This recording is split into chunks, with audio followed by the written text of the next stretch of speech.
everyone, get ready to be wowed as we chat with Dr. Natasha Mehta, a superstar in the world of education. She's not just a teacher or an author, but a real game changer in schools all over India. With 30 years of cool stories and amazing experiences, she's here to spill the beans on what makes learning fun and fantastic. So, buckle up for an exciting ride into the world of books, bugs, and brainy adventures with Dr. Mehta.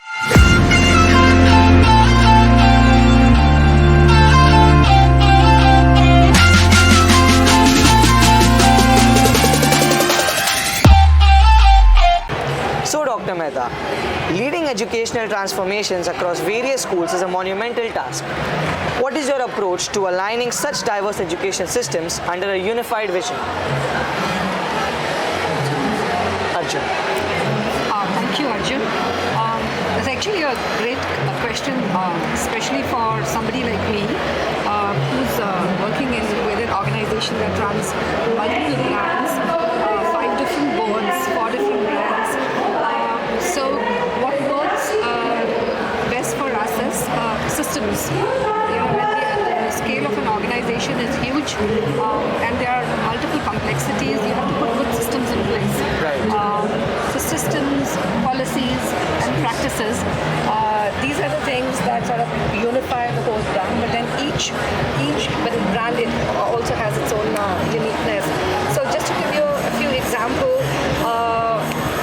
all our schools, irrespective of we have 3 different brands between Billabong, Heritage, the Euro schools, and of course the 4th one, Centerpoint schools. What binds us together is the common vision, the common philosophy. And if you come to our office and you go to our schools, you will see evidence of that commonality on all the walls. So, what are the values that we believe in? So we believe in collaboration, we believe in being unconventional, we believe in being open, creative. So you see, as best practices, we have events where we talk about it again and again. We also put it all on our walls. We've got tiny, placards calling that out on our tables. So basically, there's a lot of visual presence of that, and that cuts across the brand. I think that's one example of how you can use a system to create commonality across different brands. Another example could be about, for example, because we are schools, so professional development programs. We have centralized systems for professional development. We have centralized systems for curriculum development. Our best practices in terms of for example, the inter-school events that we host. Right. We ensure that all our brands across the country, all the children participate. So again, certain programs, certain systems, and certain practices, they sort of weave all our 53 schools together. Right. That's a great answer, ma'am. So moving on, you've authored an impressive 52 books. What inspires you to write, and how do you think your books impact students' learnings and learning experiences? Thank you, Arjun. So, writing is something which is very close to my heart. I'm very passionate about it, and there are 2 aspects, actually multiple aspects to education, multiple pillars: the teachers, the infrastructure, and the programs that we do, out of which the context that children like you read is one of the critical pillars. And it is what draws me to that is that our textbooks are a reflection of not just the science content that the board tells us to teach our children. It's a reflection of society. For example, the history that you study, how you interpret it, is a reflection of the society. Right. I find, as an author, I find that really very exciting and very powerful. So, for example, if I can decide which scientists I want the children to read, I put them in my books. I can decide whether I want to add some information about what happened in India, what was the heritage, for example, what's happening in of India in terms of science. Also, it's a lot of pedagogical practices.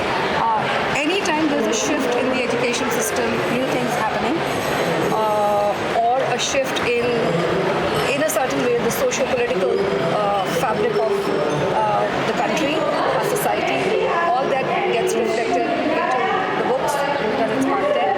It's really challenging, but it's also very exciting. And I think it's the nicest part of being an educator.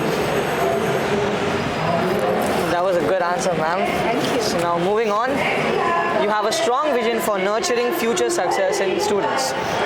Can you share an example of how this vision has been realized in a specific project or initiative? Thank you. So there are a lot of, like I said, because I work for an organization where we have to create, and I'm part of a learning and development, research and development team. So our core job is development, and so there are lots of things, some programs that we develop. But one of the things that I would like to talk about is we've just created a whole middle school curriculum on drone perspectives, for example. And why it's one of my favorite ones is because through that we've ensured that we've picked up a lot of, embedded a lot of skills like research, GPAs like that. We've also, it's allowed us the flexibility of exposing children to global literature, for example, things which are sometimes difficult conversations about, let's say, gender, violence, difficult conversations around climate action, conversations about political alignments, and so on and so forth. But because we've been able to standardize that, and it's an ongoing project. It's a 12-month project that's going on, and yes, and hundreds of children are going to be able to benefit from it.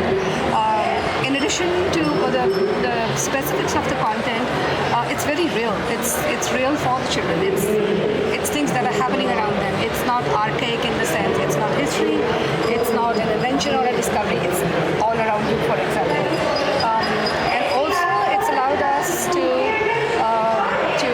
build the skills that everybody's talking about these days: communication, collaboration, critical thinking, all the so-called 21st century skills. So yeah, that's one of the projects. Again, I think which is going to have a long-lasting impact on us. That's fantastic, ma'am. So, wow, what an incredible journey we've just shared with Dr. Natasha Mehta. Her expertise and innovative leadership in education have truly illuminated our understanding of this dynamic field. Thank you.